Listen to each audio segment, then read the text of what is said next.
আসসালামু আলাইকুম রহমতুল্লাহি বারাকাতু। এই গরমে আসলে মানুষ টিকাটা যে বহুত কষ্টকর।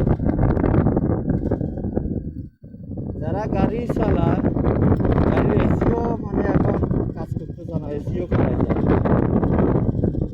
আর যারা স্কুটি চালায় তারা তো এমনি হয়তো গরম জিনিস। যাই হোক, এই গরমে যদি প্রবাসীদেরকে আল্লাহ হেফাজত করে আল্লাহ তাআলা, তাহলে হয়তো প্রবাসীরা এমনকি দেশের মানুষেরা সুস্থভাবে আল্লাহ সুবহানাল্লাহ তাআলা আল্লাহর মেহেরবানিতে যদি মানুষ স্বস্তি পায়, উনি চাইলে আসলে এই গরমকে কমায়ও দিতে পারে, উনি চাইলে আবার এই গরমকে বাড়াইও দিতে পারে। অতটা আসবে রাখবে। যাই হোক, দেখেন এক্সট্রা জানা যদি আমি আসলে ছুটিতে গেছি অনেক দূরে,